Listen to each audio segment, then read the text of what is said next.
hello everybody, welcome to what I think is going to be a fabulous and exciting evening for you all. You're in for a real treat.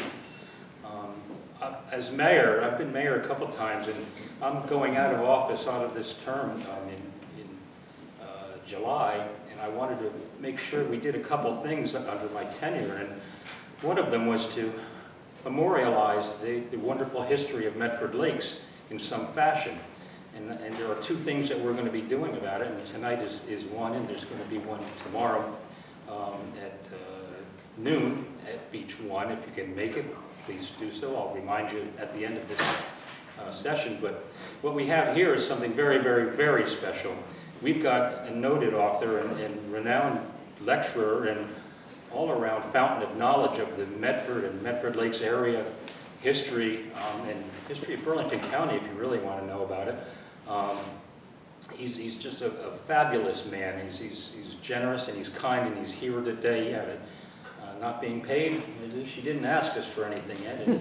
But and I'm very, very proud to say that Ed's a good friend of mine. And I asked him to come here. We could memorialize his speech so our children and our children's children will have something to see and understand, you know, the wonderful history of Medford Lakes. So, without anything further, I'll turn it on over to, I forgot one thing before I turn it over, is our manager of their town, Dr. Robert Burton, shares my enthusiasm for the history and salvaging and maintaining the history of Medford Lakes, and he set this up, so we have him to thank for this. And with that, I'll turn it on over to Edmund Gager. Edmund's a good friend, and there you go, Ed. All right, well, good evening, ladies and gentlemen. Good evening. I was born about 3/4 of a mile from here. I'm sure you're all familiar with Spots' Hardware. Well, that's where I was born. It was my father's farm. And we owned at one time both sides of the road, even over on Dixontown Road. And but anyway, so I've been involved with Medford Lakes and Medford Township all my life. I don't live in Medford Township anymore. I have a farm in Southampton. But anyway, several years ago, in 1997, the Medford Historic and Advisory Committee wanted to make a 150th anniversary film of Medford, talk about the history of Medford. So anyway, they contacted me. Well, first of all, there was a man in Evesham Township by the name of Spencer, and the Medford Advisory and Historical Commission, not the Medford Historical Society, this was different. They hired him to make this film. And several other people, some of them were right here from Medford Lakes, some of them from Chemung Township, some of them from Lake Pine, and they all donated their time. Some of these people were professional photographers, made videos, made movies, and so they contacted, he started to talk to different people around Medford. And anyway, they kept saying to him, said, well, have you talked to Ed Gager? Well, he didn't know me. And so he talked to somebody else, and they said, well, you better talk to Ed Gager. So anyway, he calls me on the phone one day, and he said, listen, he said, I've been talking to a lot of people, and he said, everybody said I should talk to you. He said, we're trying to round up the old timers. I said, wait a minute. I said, in 1997, I was only 57. I said, I don't consider myself an old timer. He said, well, I mean, today if he did, I'm 83. But back then, I said, wait a minute. I said, I'm not an old timer. He said, yeah, but he said, you know the history of Medford pretty well. So we met, he took me out, my wife and I, out to lunch, and we talked about it, and he said that everybody was doing this pro bono but him.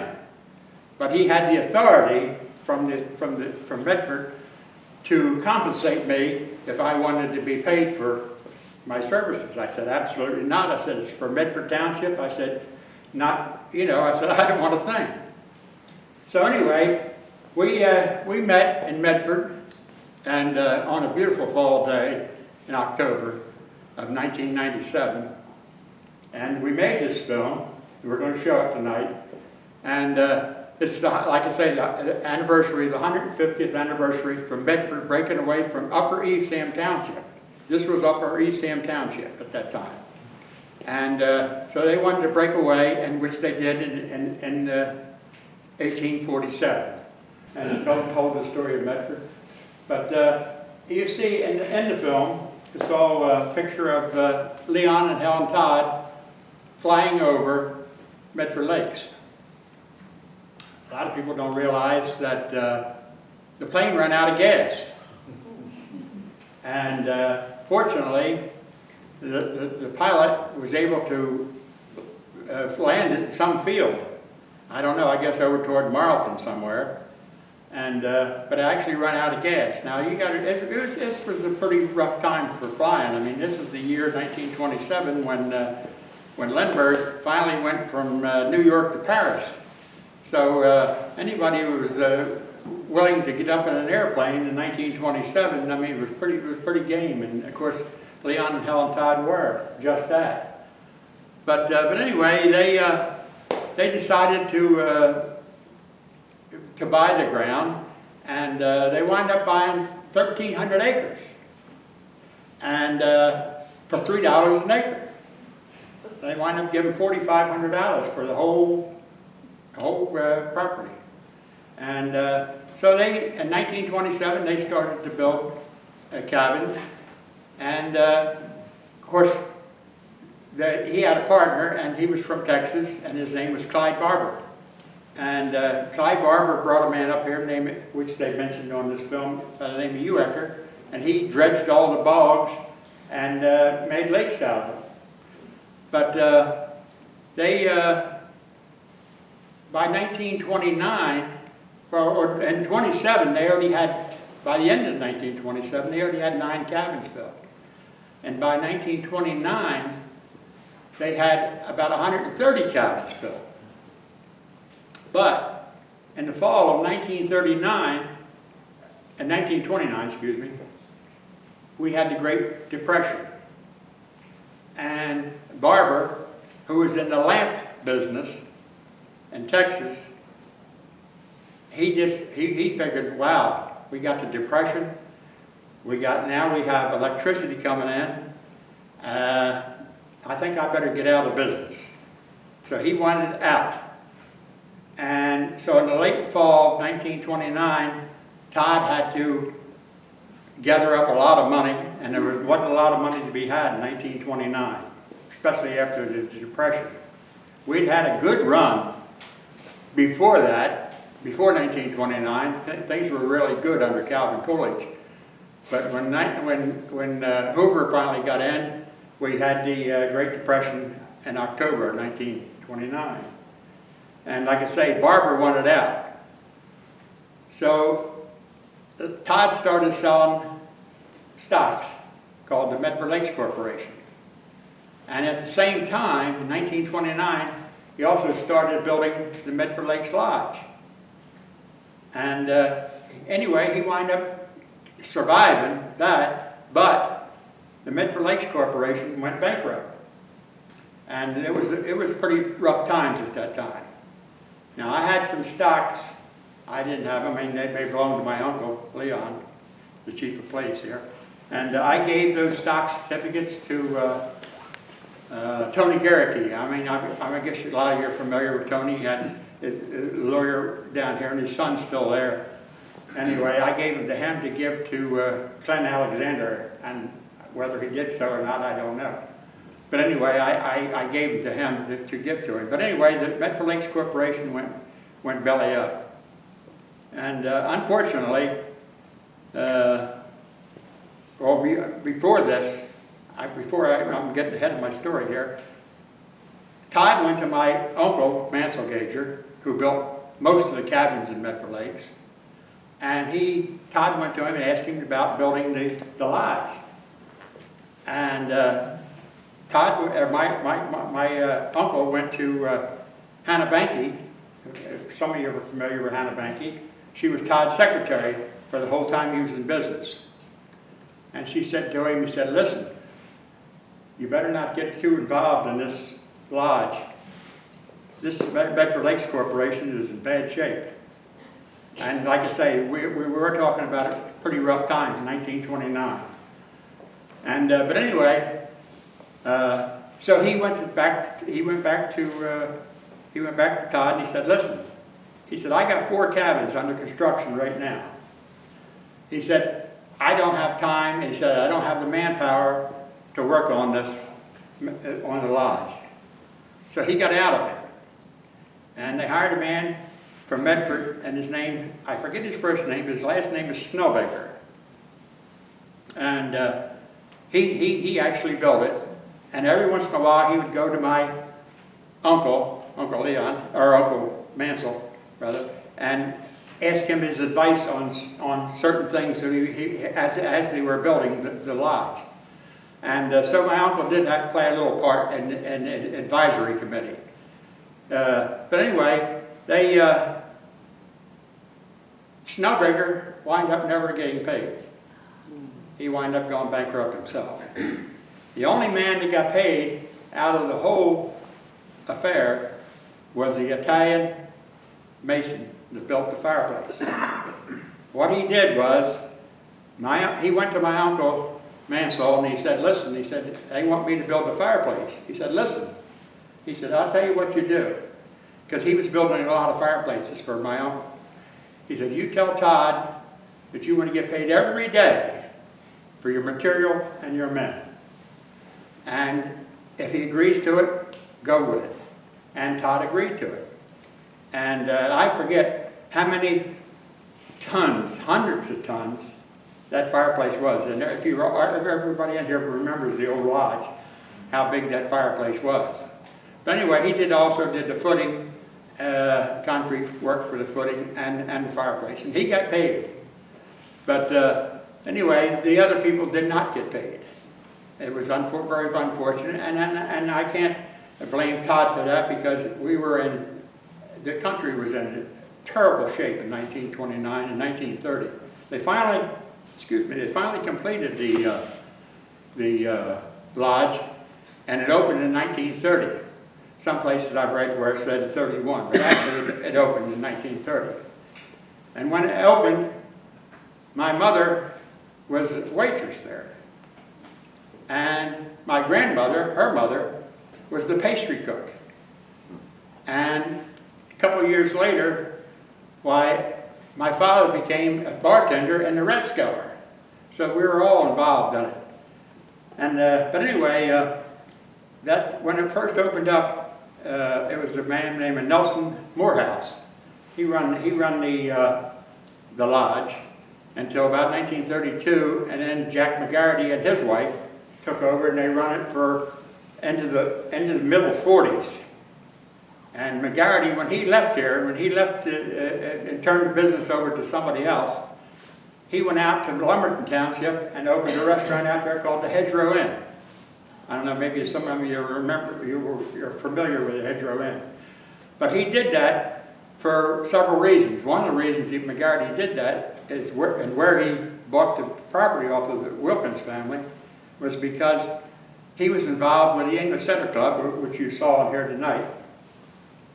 And he had big parties, and the people used to come into the English Center Club, and he would wine them, dine them right at the English. He used to do it here at the lodge, but then he started doing it at the Hedgerow Inn. So that's the reason when he left here, he bought another restaurant, and he bought an old farmhouse and made an indoor restaurant. And that building is also gone. That burned down a few years ago. Do you remember that, Gary, when it burned down? Yeah, that burned down a few years ago as well.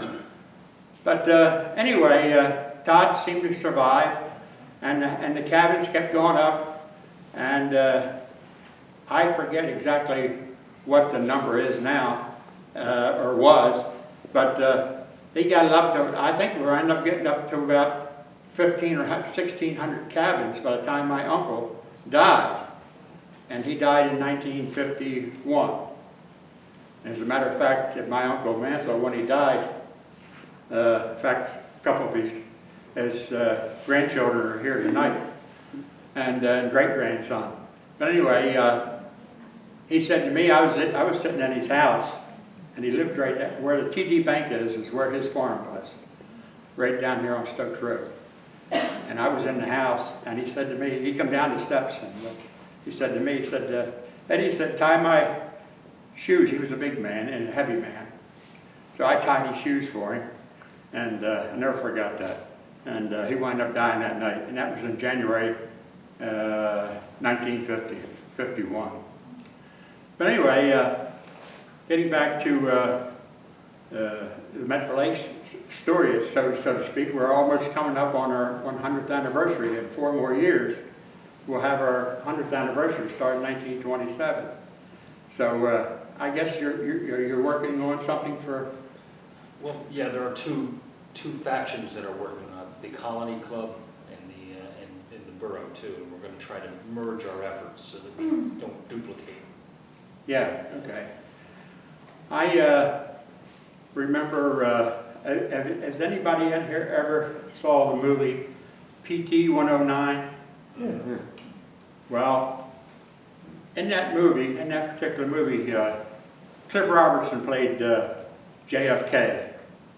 And in 1943, Leon E. Todd Jr., they called him Eddie because his middle name was Edward, and his father was Leon, so they called him Eddie.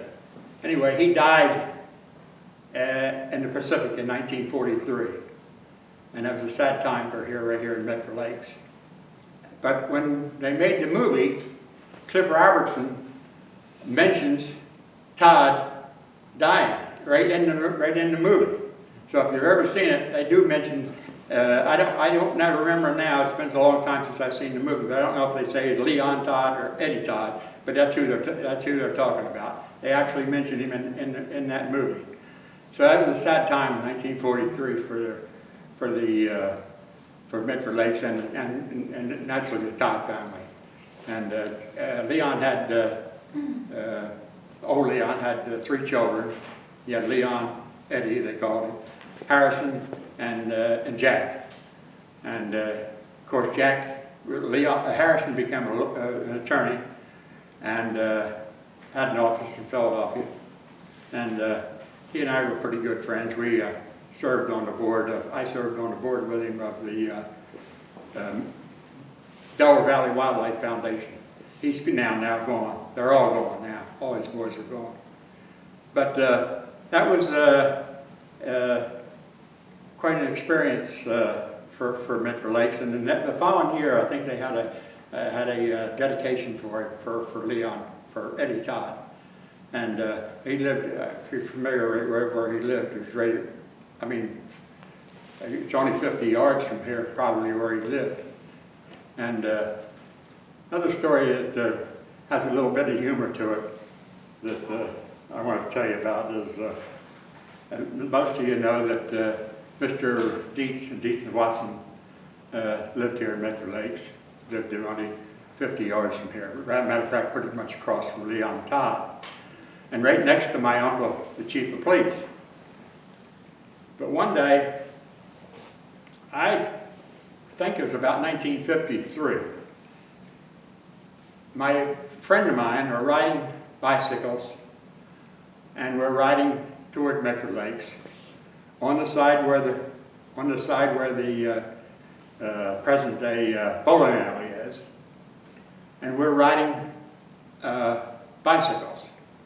Well, Mr. Dietz, every day when he left his office over and around Delanco, he had the meatpacking business over there, he would stop at Braddock's Tavern. He liked to stop at Braddock's every day. But this day, he comes out, he's got a brand new Cadillac, which he always had a new Cadillac. So I always remember, this story remains indelible to me. This boy and I are riding on the road. We're going toward Medford Lakes on the side where the bowling alley is. Mr. Dietz is gone on the other side of the road toward home. Somehow or another, he winds up, I gotta sit down a little bit, I'm getting a little bit lighter. But anyway, he's riding on the other side going toward Medford Lakes.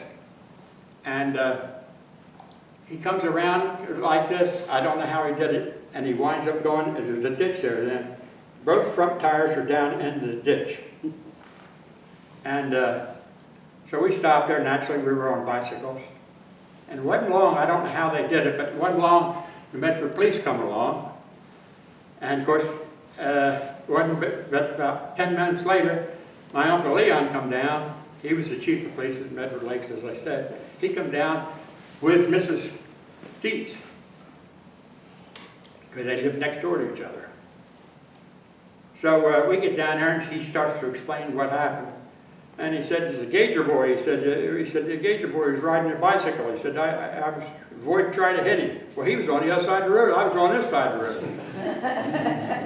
He winds up with both front wheels in the ditch. So he said, anyway, he said, "Yeah, it was the Gager boy did it." So Mrs. Dietz, she says, "Maybe sometime Gottlieb's fault." That was his name, Gottlieb Dietz. But I never forgot that story. And yeah, she said, maybe sometime Gottlieb's fault. But he was a wonderful man. He really looked after my uncle. Like I say, my uncle, chief of police, he lived next door to him. My uncle bought nothing as far as lunch meat, hams, anything to do with anything that he made. He kept my uncle in all kinds of food. I mean, everything. My uncle didn't buy anything in that term. Mr. Dietz wouldn't let him. You know, it was just there for him. He was a wonderful man in that regard. But yeah, he was. That was one of the stories that reminds me. But one of the other things that I can remember as a child, I worked right here at Tip Top Stable, and gave riding lessons there to the Medford Lakes children. And I wasn't really envious of them, really, because I had all I wanted was just being in that stable. And like I say, I was born right on a farm right there where Spots' Hardware is, so I didn't have far to walk where Tip Top Stable was. If you're not familiar with it, it's where Riviera Pizza is now. But anyway, I was always somewhat envious of the children of Medford Lakes. They had every benefit in the world, the children did. They had swimming lessons, they had golf lessons, they had archery lessons, they had tennis lessons. They had every lesson you could think of, golf lessons, horseback riding lessons. They had it all, the children of Medford Lakes. What a great place for a child to grow up in Medford Lakes, and the families that provided all these services and all these amenities for these children. What a great place. And it was one of the things that I really, I know that Clint Alexander did a film. Anybody ever see the Clint Alexander film? It's on, you can get it on cable, or on the internet, and go to Google and just put in Medford Lakes and the Medford Lakes story, and it's quite a nice story that Clint Alexander put together, and he really did a nice job. And it tells all about all the activities of the children and the different affairs that go on here, the canoe carnival, and all those types of things. It was a wonderful place actually to live at Medford Lakes. Beautiful place to live. And but anyway, he did a wonderful job. So if you ever get a chance to go on to Google,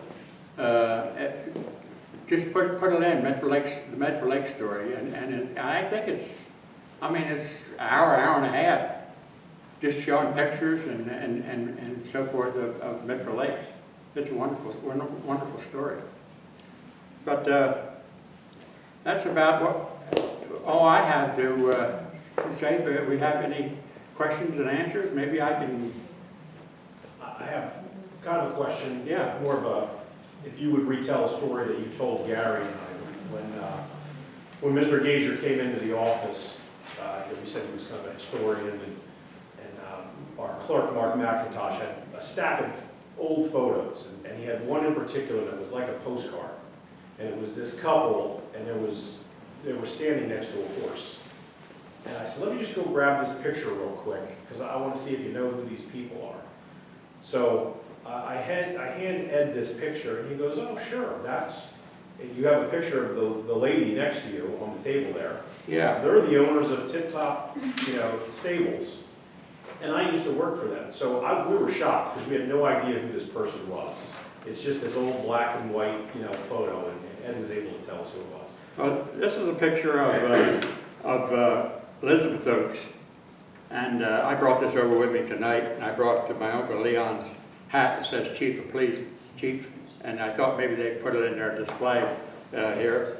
But anyway, this is a picture of Elizabeth Oaks at Tip Top Stable, and of course, this building is named after her, in honor of her husband. Would you mind telling the story that you told me? So it was about a certain incident that happened with the electricity going out and some ice cream was involved. Oh yes, that was, well, there's another thing here, which I think I probably skipped over, is when they, in 1927, when they first started here, they didn't have running water. They had a hand pump in the house. They didn't have electricity in 1927, and they didn't have toilets in 1927. So they all had outhouses in 1927. And right shortly after that, by about 1929, they did start to get electricity here in Medford Lakes. But anyway, we're talking. I was telling a story about the ice cream deal. What we call the sandwich shop, which was right across the street here, really.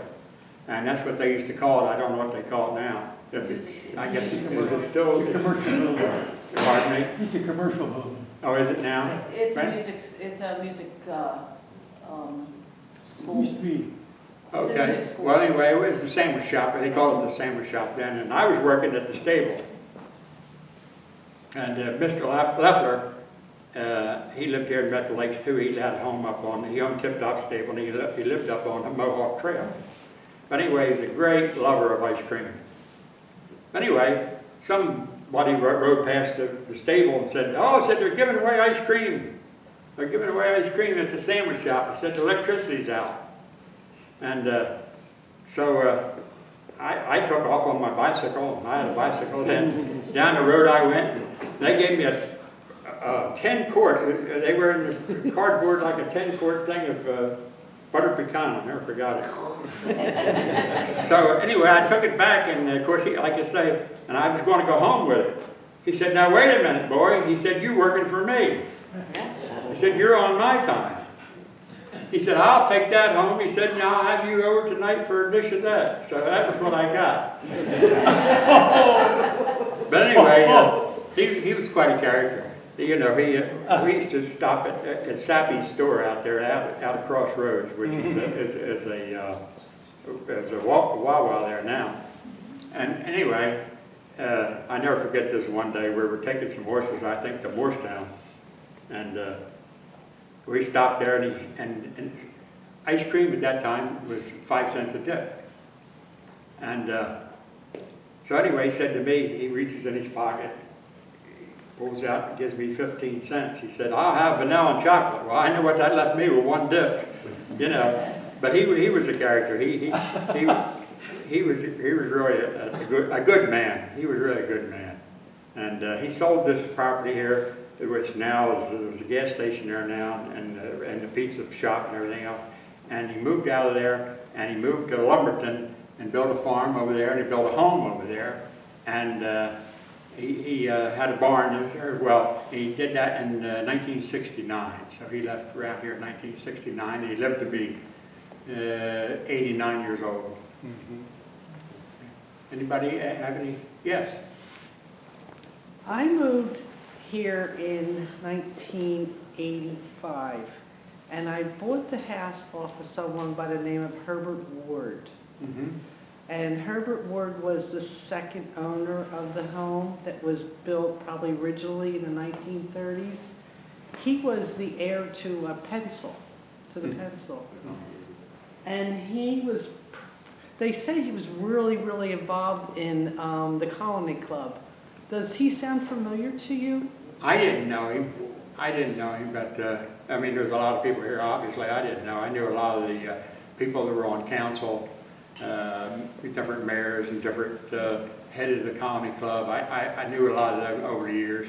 Okay. And, well, like I say, when I lived right down here on Stokes Road, those days, you knew practically everybody that went by. And they was either going to Medford Lakes or Indian Mills at that time, and you knew everybody practically. So I knew a lot of people that lived here in Medford Lakes. And like I say, I knew a lot of people that were on council and different things like that here in the lakes. You know, of course, I knew Todd and Jack and Harrison and the whole family, you know. And no, I'm not familiar with that name. What was the name? Ward. Herbert Ward, and he bought the Black Bass Hotel, the Black Bass Restaurant in PA from when he left. He owned a couple homes. He owned the home across the street from me also. Mm-hmm. Yeah, well, like I say, My neighbors know of him and they've talked about him, Yeah, but I met him at Settlement. yeah. I was in a cabin a few years ago. I own, well, he left, when he died, he left me his cabin. My uncle, he bought it in 1939 when he became chief of police here, when they broke away from Medford Township in 1939 and became a borough.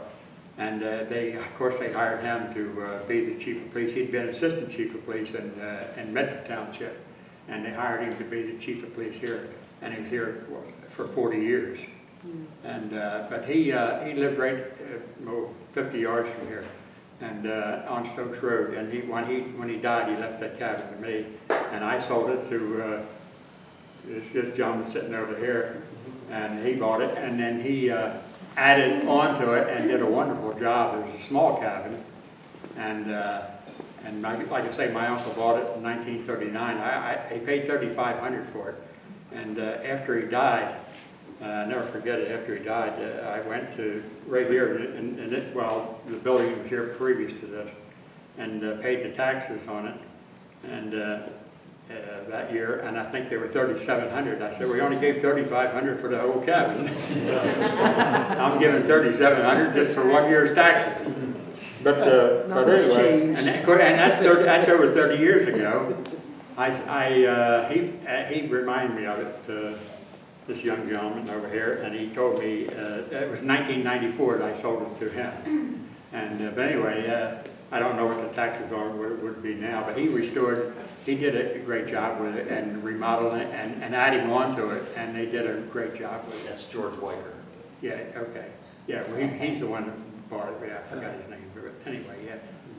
Yeah. Did it start off as a, Pardon? did this town start off as a resort, summer resort? But that's actually what they did, and a lot of people were wealthy people that from Philadelphia that bought cabins here and had cabins, and this was like a summer getaway for them. Okay. And my father was a plumbing heating contractor, and like I say, we lived right down here on Stokes Road. And my father had a wall in there about, I don't know how long the board was, but it had nails in it and so forth for all the cabins in Medford Lakes.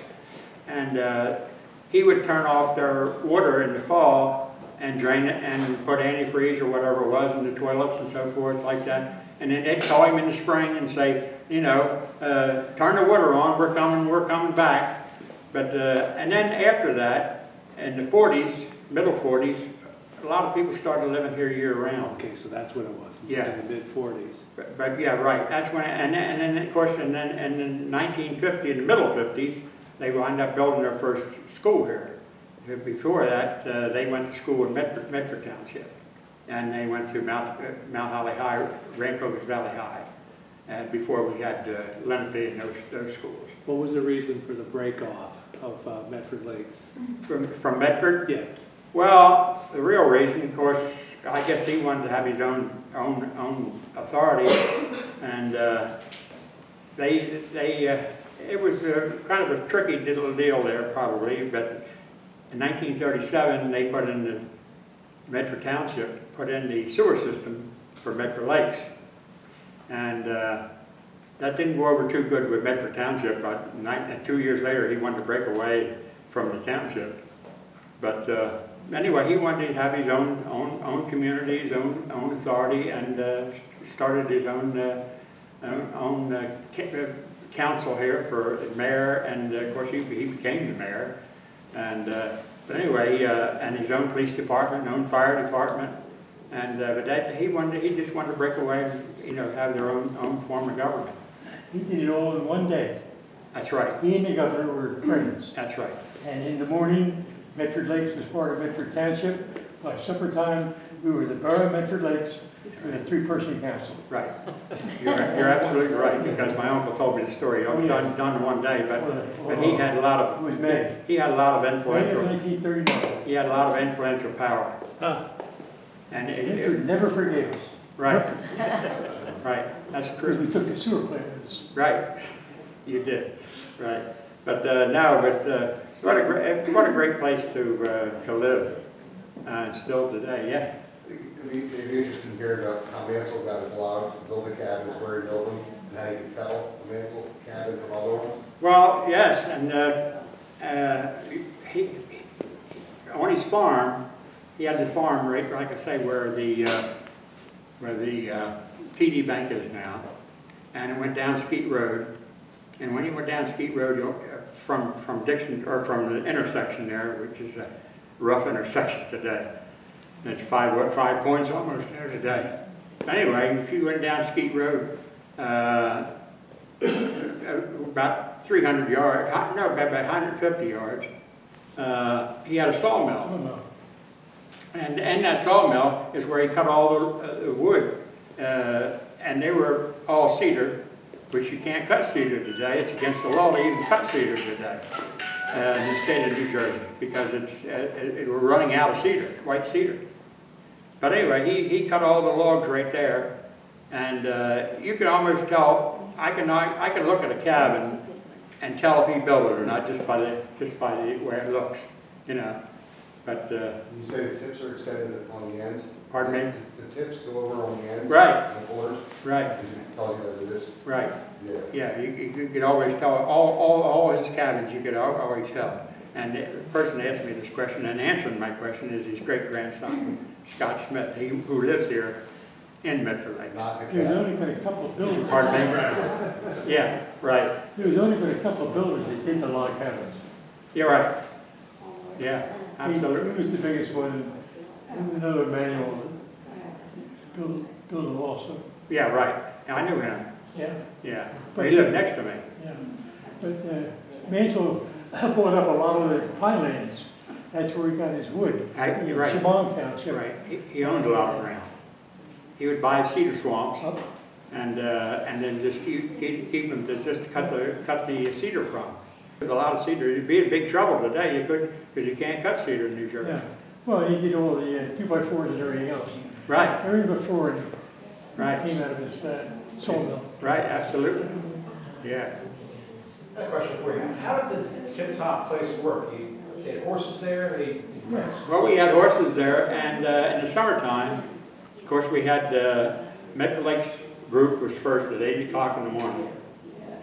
And then from all day long, Mrs. Schlepper would run back and forth with a pickup truck to Camp Occoneck and Camp Metalianic Way to bring children there for riding lessons. And that lasted all day long. And then at 5 o'clock, we had Camp Darkwater, which is on the other side of Medford, over on New Freedom Road. And they come in, one group. And then at night, after supper, we had Camp Metalianic Way again, the senior girls. Of course, I never wanted to miss that one. I was always there for that one. But anyway, that was all summer long. We did that. But he boarded horses there, and matter of fact, he even boarded kind of a famous horse there that I learned to ride on. And a lot of you probably don't remember. He might remember. A few of the older people might remember Buck Jones. And in the early movies, you can still see him. You can Google him, and pictures come right up. Matter of fact, even a picture of that horse comes up. But in 1944, Buck Jones was in, during the war, still the war was going on, he was up in Boston Gardens selling war bonds. And the place caught on fire. And he started helping people get out of the building and so forth. And after a bit, he got overcome, and he wound up killing him. So anyway, he had this horse that he made a lot of movies on called Dawn, Silver Dawn. And he, after, like I say, the horse had some age on him at that time. He was probably about 20 years old, or maybe a little over than that. And this fellow lived in Haddonfield. It was in the Navy, and he wound up buying his horse. Come up for sale on the sale, and he wound up buying this horse. And he knew he was Buck Jones's horse, so he bought him and had him shipped back to here, and he boarded him right here. And I learned to ride on him. Big white horse he was. And if you Google, like I say, you put in your cell phone, Buck Jones, it'll show a picture of him. It'll even show a picture of that horse. But anyway, we wind up having to humanely destroy him when he was about 32 years old. And we took him out to the English Setter Club and buried him, and he's got a tombstone out there, you know, out there at the English Setter Club. But yeah, that was... Write him in trials? No. You didn't? No, we didn't. We didn't use him for anything because that man owned him. But I wrote him just to keep him give him some exercise, you know. And but anyway, I was just just a kid at the time. But I remember going out there when we buried him at the English Setter Club. He's got a tombstone out there. Yes. What was the driving range there? Driving range right here. Yeah, what was that there by Riley's or something? It was right there. No, it was before that. It was just a little bit this side of where the bowling alley is now, and where we had a driving range there. And Middle 60s? yes, early 60s. There was a miniature golf place that was over by where Riley's is. Where the car wash is. Yeah, car wash, yeah, because it was the spot for a while in the 70s. It was a little hole-in-the-wall diner. Yeah, had it was the like spot, street and right place, yeah. behind it was the old miniature golf course. Yeah, right. But we all, like I said, prior to that, we had a driving range, and it went all the way over to Dixontown Road. Really? Yeah. Okay, because I was going to say, that was a lot of blueberry patches. Yeah. My grandfather used to take the blueberry. Just beyond that, right?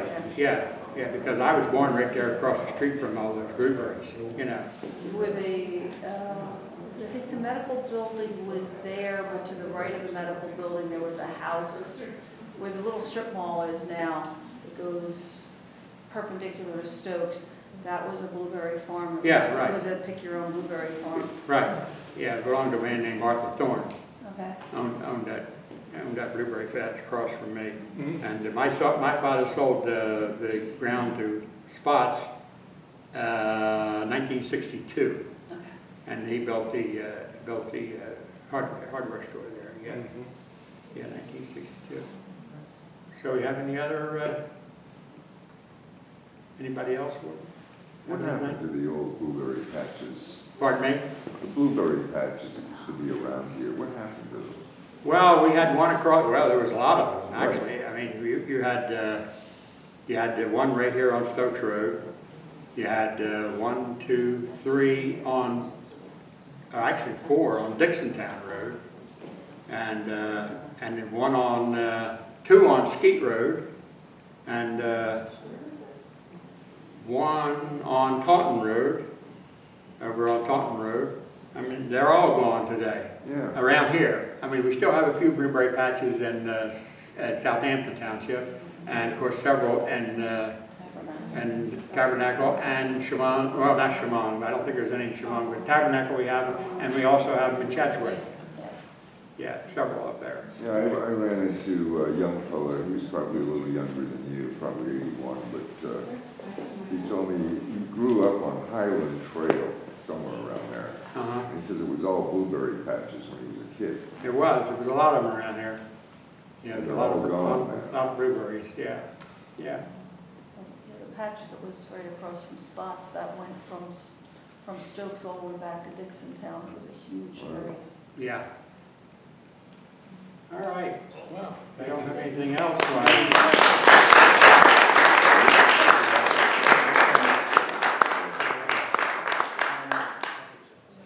I told you it was going to be a wonderful night, and Yeah. it has been. And we're going to be doing two things that Ed Gager does know about.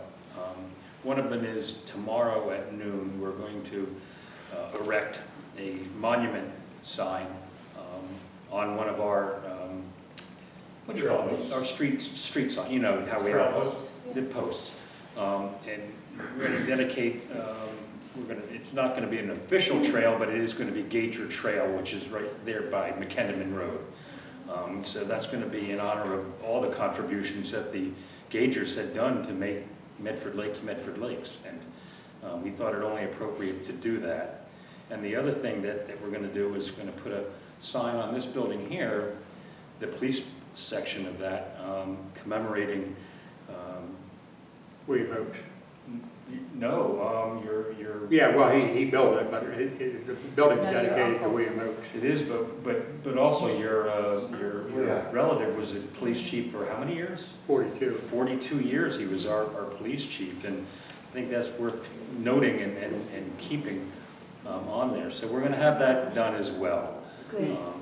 So I don't know when we're going to get that one done. That we have to have that plaque made up, but we Yeah. will. The other one, do, if you can, come out tomorrow and come to the unveiling of that. It won't be long, it's going to be chilly, I'm sure, so dress appropriately. But yes, and we want to do that. And without anything else, Noon at Beach 1. noon at Beach 1. Thank you.